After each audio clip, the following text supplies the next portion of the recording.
Pues yo, bueno, ya para cerrar, mi Chío, redes sociales para que la gente esté muy al pendiente de precisamente cómo poder adoptar un animalito, sobre los cuidados, porque imagino que ustedes también dan asesoría sobre ese tipo de cosas. Sí, mira, a mí me encuentran en Facebook, soy Rocío Ortiz La Chío. Tenemos etólogos, repito, tenemos compañeros que son veterinarios que esterilizan a bajo costo. Ese es otro problema grave, la gente no esteriliza.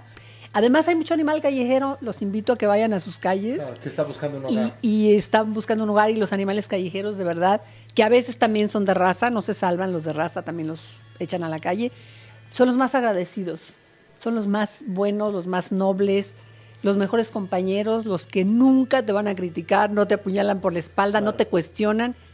Mi Chío, pues muchísimas gracias. Choc, un placer, sabes que te amamos en esta casa, esta es tu casa y los invito a todos.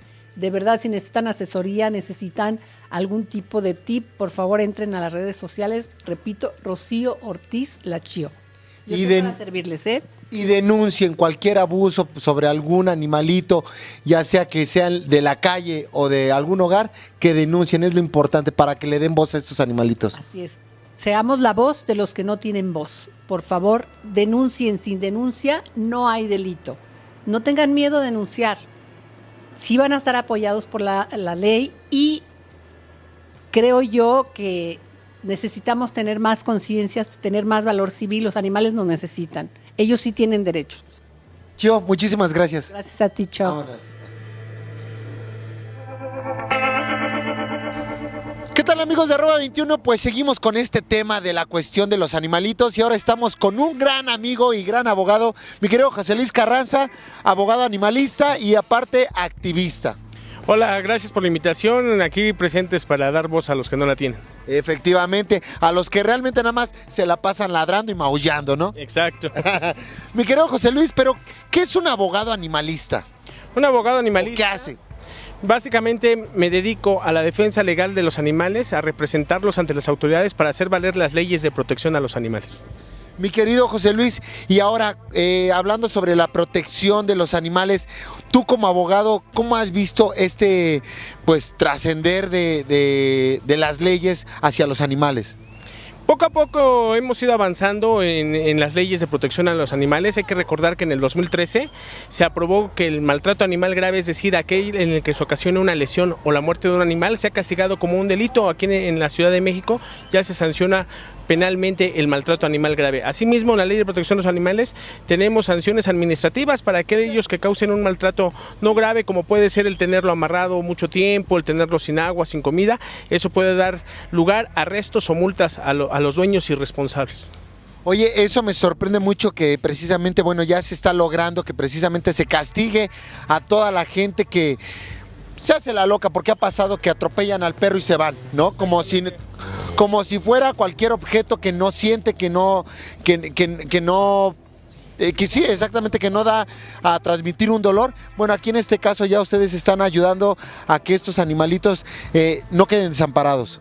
Efectivamente, en base a la denuncia, yo hago una invitación a las personas que conozcan de algún tipo de maltrato animal, que denuncien, porque solamente así pueden intervenir las autoridades y que esos animales se les haga justicia y puedan ser canalizados a un espacio donde se les brinde una vida digna.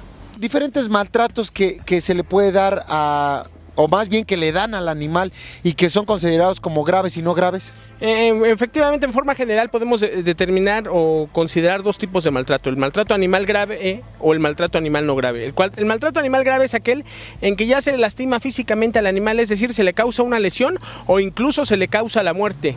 En cambio, el maltrato animal no grave es aquel en que, aunque no se le cause ninguna lesión física, se está lastimando al animal, ya sea en sus sentimientos, ya sea en su bienestar. Un ejemplo claro pues es el típico animal de azotea, ¿no? Que la gente lo tiene de cachorro dentro de la casa y ya cuando crece lo botan a la azotea sin un lugar donde cubrirse de la lluvia, del sol, claro, sin agua, sin alimento, o el que lo tienen en el patio todo el tiempo amarrado.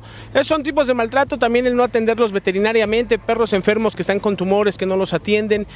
Todas esas omisiones que les causa alguna afectación a los animales también son sancionadas como maltrato animal, y ahí tendrán que acudir ante las autoridades administrativas. En este caso la autoridad competente viene siendo los jueces cívicos, públicos donde tienen que presentar el nombre y el domicilio de la persona que está cometiendo el maltrato para que sea citada y se le lleve un proceso por maltrato animal. En caso de que el animal sea lesionado o muerto, tendrán que presentar la denuncia en el Ministerio Público para que se investigue como un delito, que es lo que procede. Yo te lo preguntaba, José Luis, porque hay mucha gente que luego por temor no quiere dar datos y realmente sabe que el animalito está siendo maltratado. Sí, para eso está precisamente la PAOD, el Consejo Ciudadano, para hacer las denuncias cuando no quieren verse involucrados los vecinos o incluso los familiares, o también pueden contactarnos a nosotros para poderlos orientar. En las redes sociales yo aparezco como abogado animalista o en Twitter como League Animalista para poder canalizar esas denuncias que ustedes tengan. Ahora, rápidamente, ¿algún caso que te ha tocado manejar así sobre algún maltrato de algún cachorrito, de algún gatito, no sé? No, pues hemos tenido infinidad de casos. Uno muy relevante que incluso lo pueden checar ustedes en internet fue el caso de la acumuladora de Culhuacán. Una señora que tenía 16 perros en un departamento, 3 de ellos encadenados y todos los demás famélicos, es decir, no les daba agua ni comida, y los tuvo ahí como por 2 semanas. Cuando llegamos al lugar habían 2 animales muertos y los demás estaban en los huesos. Se pudieron rescatar afortunadamente los que estaban vivos. La señora se dio a la fuga cuando vio que estaban todas las autoridades ahí presentes. Está prófuga esa señora, de hecho se sigue investigando el caso para ubicarle y que se le aplique la sanción. Claro. Y bueno, amigos, pues ya saben, cualquier cosa en sus redes sociales de aquí de José Luis, no se les olvide estar muy al pendiente y recuerden que tener una mascota es una obligación, es una obligación y responsabilidad, ¿no? Exactamente, los invitamos a que si se comprometen a tener un animal de compañía, que es el término que ya estamos utilizando, dejemos el término mascota, utilicemos animal de compañía y seamos responsables de nuestros hermanos sin voz. Y muchísimas gracias, José Luis, porque tú eres una persona que le da voz a aquellos que no la tienen. Gracias, muy amable. Gracias.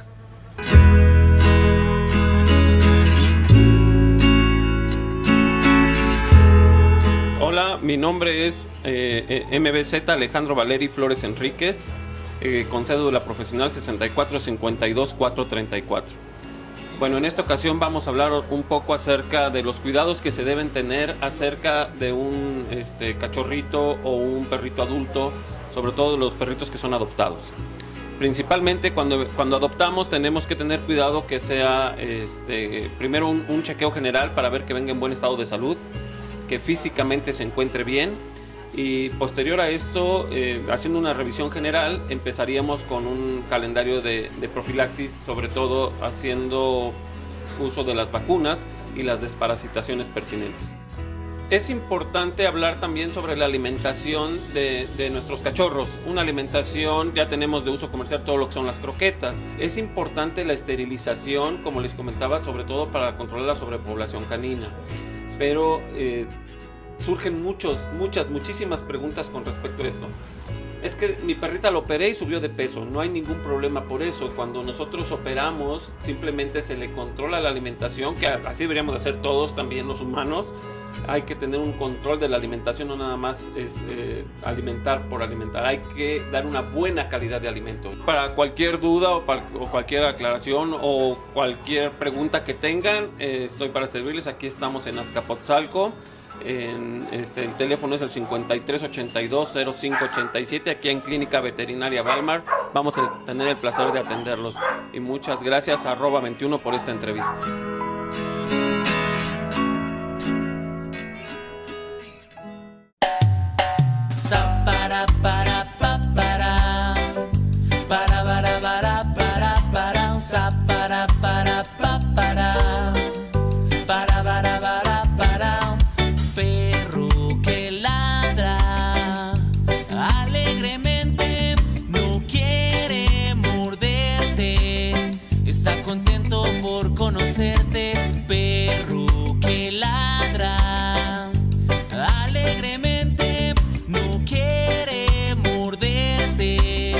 Está feliz de volver a verte. Los perros nos recuerdan lo importante de la vida. Ellos no buscan lujos, quieren cariño y comida. Los perros nos entienden si sabemos educarlos.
Qué perro tan consciente, mi perro hace trucos, saluda a la gente. Qué perro tan inteligente, mi perro rescata y ayuda a la gente. Qué perro tan valiente, mi perro hace trucos, saluda a la gente. Qué perro tan inteligente. Qué perro tan inteligente. Qué perro tan inteligente. No, no. Qué perro tan inteligente. Sa para ba, para. Qué perro tan inteligente. Yo. Qué perro tan inteligente.